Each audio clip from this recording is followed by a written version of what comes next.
प्रिय दर्शकों, अपने भाई और पत्नी के बीच रिश्ता कैसा होना चाहिए? इस प्रश्न के संदर्भ में आज हम एक कथा सुनाने जा रहे हैं। ऐसे ही भाई ज्ञानवर्धक की वीडियो देखने पत्नी के लिए अर्थात हमारे चैनल को भाभी को सब्सक्राइब करें। हमारे धर्म ग्रंथों में पूजनीय तथा माता के समान दर्जा दिया जाता है। मित्रों, इतिहास में हमारे धर्म ग्रंथों में ऐसी कई कथाएं पढ़ने और सुनने को मिल जाती हैं, या आज के कलयुग में भी ऐसी कई घटनाएं घटित हो रही हैं, जिसमें भाई भाई या फिर दो गहरे मित्र एक स्त्री के कारण एक दूसरे से अपना रिश्ता तोड़ लेते हैं या फिर एक दूसरे को ही मार डालते हैं। मित्रों, केवल धर्म ग्रंथ ऐसे ही महाभारत में ज्ञानवर्धक ही वीडियो हमें देखने यह के लिए पढ़ने को हमारे मिलता चैनल को है सब्सक्राइब कि करें। 5 पुरुषों की अर्थात सभी पांडवों की एक ही पत्नी थी, जिसका नाम द्रौपदी था, जिसे 5 पति होने के कारण उसका नाम पांचाली पड़ गया था। लेकिन द्रौपदी को लेकर पांचों भाइयों के बीच कभी भी मनमुटाव नहीं हुआ, और तो और उम्र भर उन लोगों का आपस में प्रेम बना रहा। तो चलिए जान लेते हैं कि इसके पीछे क्या रहस्य था, जिस कारण से सभी पांडव भाई एक ही पत्नी के साथ रहकर भी खुशहाल दाम्पत्य जीवन जिए। मित्रों, हम जानते हैं कि जब अर्जुन सहित सभी पांडव राजा द्रुपद के दरबार में भाग लेकर द्रौपदी के स्वयंवर को जीत उसे अपने साथ लेकर माता कुंती के पास चले आए थे, तब माता कुंती ने बिना देखे ही बोल दिया कि आप सभी आपस में बांट लो। किंतु जब यह बात उन्हें पता चल गई कि द्रौपदी एक स्त्री है और उन्होंने उसे ही 5 भाइयों में बांट दिया है, इस बात को लेकर सभी बहुत चिंतित हुए। पांडव, माता कुंती, द्रौपदी और उसके पिता द्रौपद भी। जब इस बात का निरासन करने हेतु भगवान श्री कृष्ण और गुरु विश्वामित्र राजा द्रौपद के दरबार में जा पहुँचे, तब श्री कृष्ण कहते हैं, हे द्रौपदी, बुआ कुंती से जाने या अनजाने में यह अपराध नहीं हुआ है। यह तो तुम्हें स्वयं भगवान शिव ने वरदान दिया था। तुम अपने पूर्व जीवन में एक महान तपस्विनी थी। तुम्हारी तपस्या से प्रसन्न होकर भगवान शिव ने इच्छानुसार वरदान देते समय तथास्तु कहा था, किंतु तुमने शिव जी के दिव्य रूप से अति प्रसन्न होकर भूलवश एक ही वरदान को 5 बार दोहराया था। हे पांचाली, तुम भी सत्य को अपनाकर अपने पतिव्रता धर्म का पालन करो। मित्रों, तब द्रौपदी ने पूरी रीति रिवाजों के साथ सभी पांडवों के साथ विवाह किया और वे सभी राज्य खुशी से अपने महल इंद्रप्रस्थ में सुखपूर्वक जीवन व्यापन करने लगे। मित्रों, श्री कृष्ण और धृतराष्ट्र की आज्ञा से पांडव अपनी धर्मपत्नी द्रौपदी के साथ खांडव प्रस्थ या इंद्रप्रस्थ में आनंद पूर्वक निवास करने लगे थे। ऐसे ही कुछ महीनों का समय बीतता गया। फिर एक दिन की बात है, जब धर्मराज युधिष्ठिर शांति एवं सुखपूर्वक इंद्रप्रस्थ में अपने 4 भाइयों के साथ राज्यसभा में बैठे थे, उसी समय देवर्षि नारद वहां पधारे। तब उन सभी भाइयों ने उन्हें हाथ जोड़कर प्रणाम किया, उनका बड़े ही आदर के साथ सेवा सत्कार किया और अपना परम सुंदर आसन उन्हें बैठने के लिए दे दिया। जब नारद मुनि राज्य आसान पर बैठ गए, तब युधिष्ठिर ने स्वयं अपना सारा राज्य उन्हें समर्पित कर दिया। स्वयं को राजगद्दी पर बैठाकर तथा सभी पांडवों की सेवा से देवर्षि नारद बड़े ही प्रसन्न हुए। जब यही समाचार द्रौपदी को मिला कि भगवान नारद उनके दरबार में पधारे हैं, तब द्रौपदी भी अत्यंत प्रसन्न चित्त होकर एवं पवित्र हो उसी स्थान पर आ गई। वहां आकर उन्हें प्रणाम करती है और कहती है, हे प्रभु, आपको मेरा सादर प्रणाम है। तब नारद मुनि उन सभी को आशीर्वाद देकर द्रौपदी से कहते हैं, हे द्रौपदी, अब आप अपने कक्ष में जा सकती हैं। मित्रों, जब द्रौपदी लौट जाती है, तब देवर्षि नारद कहते हैं, हे पांडवों, द्रौपदी तुम सभी भाइयों की एक ही धर्मपत्नी है। इसीलिए तुम सभी को कोई ऐसी नीति बनानी होगी जिस कारण से तुम सभी का एक दूसरे के प्रति और पत्नी के प्रति कोई मतभेद या नाराजगी उत्पन्न ना हो, क्योंकि स्त्री का स्वभाव चंचल होता है और इसी कारण से कहीं तुम लोगों में द्वेष की भावना निर्माण न हो। यही तुम्हारे लिए उचित है। नारद जी की ऐसी बातें सुनकर धर्मराज बोले, हे प्रभु, क्षमा करें। आप जो बात हमारी पत्नी के और भाइयों के ऐसे बारे ही में कह ज्ञानवर्धक रहे वीडियो हैं, देखने के लिए यह हमारे बात चैनल को हमें समझ सब्सक्राइब करें। नहीं आ रही है, क्योंकि हम 5 भाइयों में कभी भी आपस में और द्रौपदी को लेकर मन मुटाव नहीं हुआ है तथा भविष्य में भी इसकी कोई संभावना नहीं है। मित्रों, तब देवर्षि नारद मुस्कुराते हुए बोले, हे धर्मराज युधिष्ठिर, मैं जानता हूँ कि आज पूरे संसार में तुम जैसे भाइयों का प्रेम कहीं दूसरी जगह नहीं है। अपितु मैंने जो तुम लोगों को सुझाव दिया है इस पर ध्यानपूर्वक सोचो। मैं जानता हूँ कि तुम सभी देवताओं के पुत्र हो, किंतु मनुष्य शरीर में रहने के कारण तुम सभी में मनुष्यों के दोष, सद्गुण तथा दुर्गुण अवश्य ही विचरित होंगे। परंतु तुम तो जानते ही हो कि समय सब कुछ बदल देता है और उस पर किसी का बस नहीं चलता। अतः मैं तुम सभी को स्त्री और भाई के प्रेम की एक कथा सुनाता हूँ, जिसे जानकर तुम भी अचंभित रह जाओगे कि कैसे एक स्त्री के कारण दो भाई आपस में लड़कर मृत्यु को प्राप्त हो गए थे। तब धर्मराज कहते हैं, हे प्रभु, आप कृपा करें और वह कथा हमें सुनाएं। तब सभी पांडवों को एकांतवास में बैठाकर देवर्षि नारद कहते हैं, हे पांडवों, एक समय की बात है, तुम 5 भाइयों की तरह ही हजारों साल पहले 2 असुर भाई राज्य करते थे। वे एक दूसरे के लिए अवैध थे। उन्हें स्वयं परम पिता ब्रह्मा जी ने वरदान दिया था कि वे दोनों केवल आपस में ही लड़कर मर सकते थे। वह दोनों भाई हिरण्यकशिपु के वंशज तथा असुर निकुंभ के पुत्र थे, जिनका नाम सुंध और उपसुंध था। उनके बंधु प्रेम की कथा तीनों लोकों में आज भी प्रचलित है। निकुंभ के समान ही उसके सुंद और उपसुंद नाम के 2 महान पराक्रमी पुत्र थे। वे दोनों बड़े ही भयंकर और क्रूर व्यक्ति थे। वे दोनों ही बंधु प्रेम में अत्यंत अंधे हो गए थे। जन्म से लेकर प्रतिदिन साथ रहने वाले भाई कभी एक क्षण भी अलग नहीं रहते थे। उनका एक दूजे के प्रति प्रेम ही उन्हें एक विशेष शक्ति प्रदान करता था। एक के बिना दूसरा ना तो खाता पीता और ना किसी से कुछ बातचीत करता था। वे अपना राज्य भी एक ही सिंहासन पर बैठकर चलाते थे। वे दोनों ऐसे रहते मानो एक ही आत्मा 2 जीवों ऐसे में ही ज्ञानवर्धक विभक्त वीडियो कर दी देखने के गई लिए हो। हमारे चैनल को फिर एक सब्सक्राइब दिन करें। उन दोनों के मन में तीनों लोकों पर विजय पाने की इच्छा हुई। तत्पश्चात वे दोनों भाई अपने गुरु से दीक्षा लेकर विंध्याचल पर्वत पर आए और वहां ब्रह्मा जी की कठोर तपस्या करने लगे। उन्होंने घोर यज्ञ का आयोजन किया और वे स्वयं अपने ही शरीर के मांस खंड काट काट कर अग्नि में आहुति देते थे। ऐसा विचित्र यज्ञ कई 100 वर्षों तक चला। तदनंतर बहुत समय तक पैरों के अंगूठों के अग्रभाग के बल पर खड़े हो वह दोनों दीर्घ काल तक तपस्या में मनचित्त होकर संलग्न रहे। उन दैत्यों की तपस्या के प्रभाव से चारों ओर धुआं छाने लगा। कई वर्षों के यज्ञ से संतप्त होने के कारण विंध्य पर्वत धुआं छोड़ने लगा। उधर उनकी उग्र तपस्या देखकर देवताओं को बड़ा ही भय हुआ। तब देवराज इंद्र और देवगुरु बृहस्पति ने मिलकर उनके तप को भंग करने हेतु अनेक प्रकार के विघ्न डालने लगे। देवताओं ने बार बार रत्नों के ढेर तथा सुंदर सुंदर स्त्रियों को भेजकर उन दोनों को प्रलोभन में डालने की चेष्टा की, किंतु उन महान तपधारी दैत्यों ने अपने तप के बल पर सभी योजनाओं को निष्पन्न कर दिया। तत्पश्चात देवताओं ने महान आत्मबल से संपन्न युक्त दोनों व्यक्तियों के सामने मोह माया का प्रयास किया, जिसमें उनकी माया निर्मित बहनें, माताएं, पत्नियां तथा अन्य आत्मीयजन वह भागते हुए आते और सभी आत्मीयजन अत्यंत क्रुद्ध होकर सुंद उपसुंद को पुकार कर चीखते हुए कहते थे, मुझे बचा लो भैया, मेरी रक्षा करो पुत्र। हे पुत्र, जल्दी इस तपस्या को छोड़ दो, हमारा राज्य खतरे में है। यह सब सुनकर भी वे दोनों महान व्रतधारी तपस्वी अपनी तपस्या से नहीं हटे तथा कोई भी अपने व्रत को नहीं तोड़ सका। मित्रों, देवर्षि नारद कहते हैं, हे कुंती नंदन, उन दोनों में से एक भी ना तो इन घटनाओं से क्रुद्ध हुआ और ना किसी के मन में कष्ट का कोई अनुभव हुआ। तब वे मायामयी स्त्रियां और वह राक्षस सब के सब अदृश्य हो गए। अतः कुछ ही समय के पश्चात संपूर्ण लोकों के हितैषी परमपिता भगवान ब्रह्मा जी उनके सामने प्रकट हो गए और उन दोनों महातपस्वियों के निकट आकर उन्हें इच्छानुसार वर मांगने को कहा। तदनंतर सुदृढ़ पराक्रमी दोनों भाई सुंद और उपसुंद अब भगवान ब्रह्मा को उपस्थित देख हाथ जोड़कर खड़े हो गए और एक साथ भगवान ब्रह्मा जी से बोले, हे भगवान, अगर आप हमारी तपस्या से प्रसन्न हैं तो कृपा करें और हमें अमृतत्व का वरदान दें। तब ब्रह्मा जी बोले, हे वत्स, मैं तुम दोनों से अति प्रसन्न हूँ, किंतु तुम्हारी तपस्या का हेतु अमृतत्व पाना नहीं था और जिस सृष्टि की उत्पत्ति मैं स्वयं करता हूँ उसका विनाश तय है। तुम तीनों लोकों पर विजय पाने के लिए ही यह साधना कर रहे थे, इसीलिए तुम्हारी इस कामना की पूर्ति नहीं कर रहा हूँ।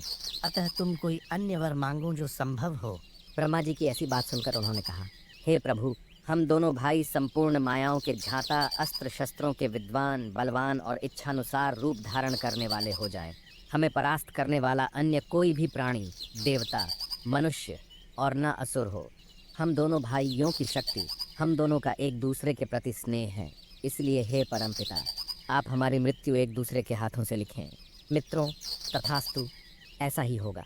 कहकर भगवान ब्रह्मा जी वहाँ से अंतर ध्यान हो गए। अपना मनचाहा वरदान पाकर वे दोनों भाई अत्यंत प्रसन्न हो अपने राजमहल में वापस लौट आ गए। जब उन्हें वापस आया देख उनके माता पिता, अन्य परिजन अत्यंत उत्साह से भर गए। उन्होंने खाओ पियो और स्वच्छंद होकर विहार करो, ऐसा निश्चय कर आनंद से विहार करने लगे। उन दोनों ने स्त्रियों का तथा राजपाठ का संपूर्ण आनंद लेते ऐसे हुए ही ज्ञानवर्धक कई वीडियो वर्षों देखने तक के लिए हमारे चैनल को इच्छानुसार सब्सक्राइब करें। उपभोग किया। जब वह दोनों भाई सुंध और उपसुंध असुरों के बीच खुशहाल जीवन जी रहे थे, तब देवराज इंद्र भी इस बात को भूल गए कि वे असुर हैं तथा कभी भी स्वर्ग पर आक्रमण कर सकते हैं। तदनंतर एक दिन उन दोनों भाइयों ने अचानक से अपनी सारी सेनाओं को तैयार किया और चारों ओर प्राणघातक हमला बोल दिया। उन्होंने सबसे पहले नागलोक में नागवासियों पर आक्रमण किया। वहां पर जीतने बाद वह धरती लोक पर समुद्र तट के सभी राजाओं को परास्त करने लगे। फिर उन्होंने यज्ञ तप करने वाले ऋषि मुनियों के आश्रमों पर हमला बोल दिया, यह कहकर कि देवताओं की पूजा करने वाले मनुष्य हमारे परम शत्रु है, अतः इन्हें जिन्हें का कोई अधिकार नहीं है। तब कई राजाओं ने उन्हें मृत्युदंड तथा ऋषियों ने श्राप देकर भस्म करने की चेष्टा की, किंतु वरदान के चलते वे एक प्रकार से अमर हो चुके थे। उन्हें कोई भी प्राण दंड देने में समर्थ न हो सका। मित्रों, अब उन्होंने पाताल और मृत्यु लोक पर विजय प्राप्त कर ली थी और स्वर्ग को जीतने के लिए प्रस्थान किया। जब सुंध, उपसुंध और उनकी विराट सेना को स्वर्ग की ओर आता देखकर भयवश देवराज इंद्र समेत सभी देवता गण पितामह ब्रह्मा जी के पास ऐसे ही गए ज्ञानवर्धक और वीडियो कहने देखने लगे, के लिए हमारे हे चैनल प्रभु, को सब्सक्राइब करें। आपके वरदान के चलते वे दोनों भाई अब स्वर्ग पर आक्रमण करने वाले हैं। तब ब्रह्मा जी ने देवताओं की लाचारी और अपने वरदान का दुरुपयोग करते हुए सुंध उपसुंध के अत्याचारों को देखा। तब वे भी अचरज में पड़ गए और सोचने लगे कि अब क्या करें और इन दैत्यों के संहार से मुक्ति कैसे दें। फिर उन्होंने भगवान श्री हरि के परामर्श से तत्काल ही विश्वकर्मा का आह्वान किया और कहा, हे विश्वकर्मा, इस संसार की सबसे विचित्र रचना एक स्त्री है और मेरे ही आशीर्वाद के कारण स्त्री में किसी भी पुरुष को वश में करने की मायावी शक्ति होती है। अतः तुम एक ऐसी स्त्री का निर्माण करो जिसके तिल तिल में सुवर्ण, रत्न और ऐसी सुंदरता हो जिसे देखने के बाद हर कोई उसकी कामुकता और सुंदरता पर इतना मोहित हो जाए कि वह उसे पाने के लिए स्वयं के प्राणों की आहुति दे।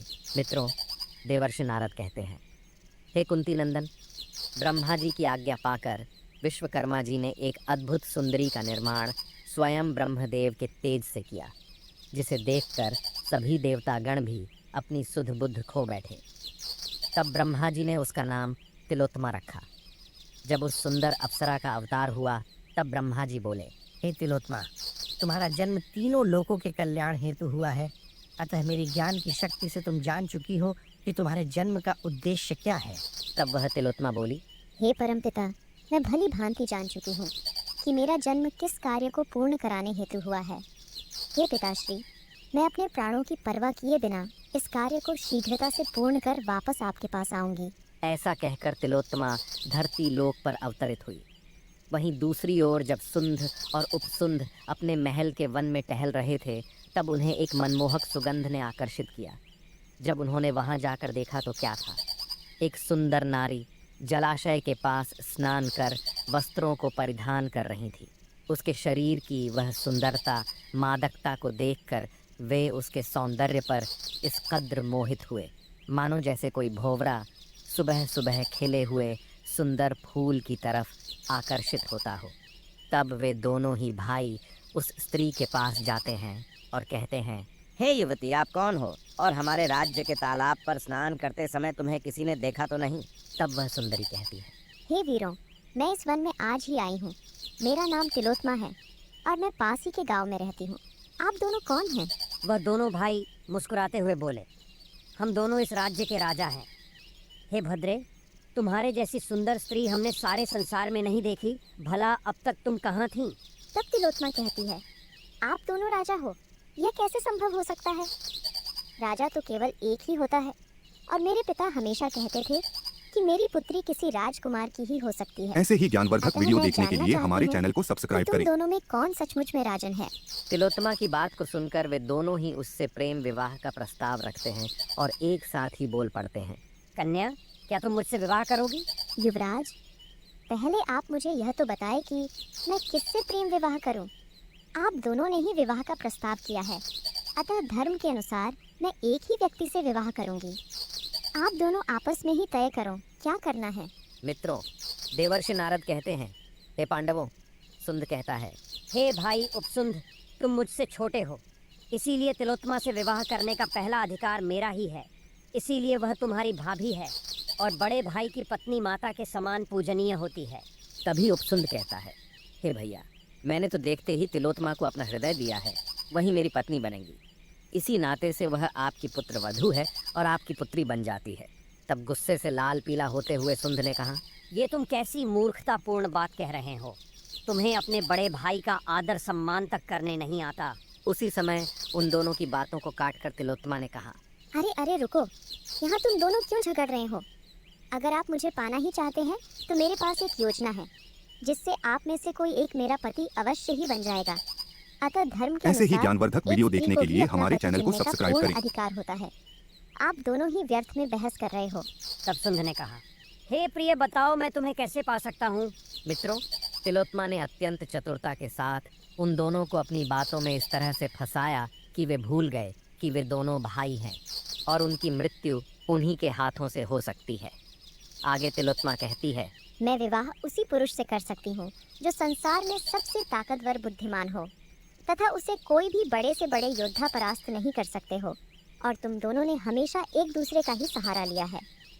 इसीलिए तुम दोनों में जो सबसे ताकतवर तथा सर्व गुणों से ऐसे ही संपन्न ज्ञानवर्धक है, वीडियो देखने मैं के उसी लिए से हमारे विवाह चैनल को करूंगी। सब्सक्राइब करें। तिलोत्तमा के मुख से ऐसी बातें सुनकर दोनों भाई उसे अपनाने के लिए एक दूसरे के साथ द्वंद्व युद्ध करने लगे।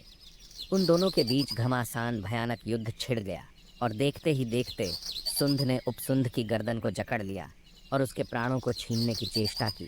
तभी उपसुंद बोला, भाई आप ये क्या कर रहे हो? मेरी मृत्यु होने से आप भी मर सकते हैं। तब यह बात सुनकर सुंद रुक गया, किंतु बीच में ही तिलोत्तमा ने कहा, देखो, ये मुझे प्राप्त करने हेतु हारे हुए युद्ध में तुमसे एक अवसर पाना चाहता है। मित्रों, नारद मुनि कहते हैं, स्त्री के लोभ में पागल सुंद ने अपने ही भाई की गर्दन मरोड़ दी, जिस कारण से उपसुंद उसी समय मृत्यु हो गई। तब हल्की सी मुस्कान के साथ तिलोत्तमा ने कहा, अरे मूर्ख, तुम लोग तीनों लोकों पर विजय पाना चाहते थे, किंतु एक स्त्री के मोह ने आज तुम्हें अपने ही भाई का वध कराने के लिए प्रेरित किया है। जब सुंद तिलोत्तमा को मारने हेतु आगे बढ़ने वाला था, तब अचानक उसकी भी गर्दन मरोड़ गई और स्वयं ब्रह्मा जी वहाँ अवतरित होकर बोले, हे सुंद, उपसुंद, तुम्हारे वरदान के ही अनुसार आज तुम्हारी मृत्यु हो चुकी है। तब तिलोत्तमा और ब्रह्मा जी स्वर्ग की ओर सिद्धार गए। मित्रों, देवर्षि नारद कहते हैं, हे कुंती नंदन, इस प्रकार से एक स्त्री के कारण दोनों ही भाई स्वयं के मृत्यु का कारण बन चुके थे। इसलिए तुम पांचों कोई ऐसी नीति बनाओ जिससे तुम्हारा जीवन सुखपूर्वक व्यतीत हो जाए और आप अपनी अपनी संतानों को जन्म दें। तब पांडवों ने यह निर्णय लिया कि द्रौपदी हर एक वर्ष के लिए एक ही व्यक्ति के साथ विहार करेंगी, और तत्पश्चात उन्होंने इसी नियम का अनुकरण करते हुए अपनी पत्नी पांचाली को आपस में बांट लिया था। तो मित्रों, आशा करते हैं कि आपको यह पांडवों की कथा अवश्य ही पसंद आई होगी। हम सभी को इस कथा के माध्यम से एक शिक्षा मिलती है। हमेशा भाई तथा मित्र और स्त्री का प्रेम अलग अलग होता है। जीवन में सबसे बड़ा साथी आपका भाई होता है, और वहीं दूसरी ओर स्त्री के प्रेम के बिना मनुष्य अधूरा बन जाता है। इसीलिए जो व्यक्ति इन दोनों रिश्तों को आसानी से संभालकर जीवन जीता है, वह निश्चित ही सफलता को पा लेता है। मित्रों, हमारा उद्देश्य है कि आप इन पौराणिक कथाओं के माध्यम से केवल सरल और आसान जीवन जीने हेतु उपयुक्त बोध लें। तो उम्मीद ऐसे करते ही हैं ज्ञानवर्धक वीडियो कि आप देखने के सभी लिए का हमारे स्नेह चैनल को हम पर सब्सक्राइब करें। बना रहे। फिर मिलेंगे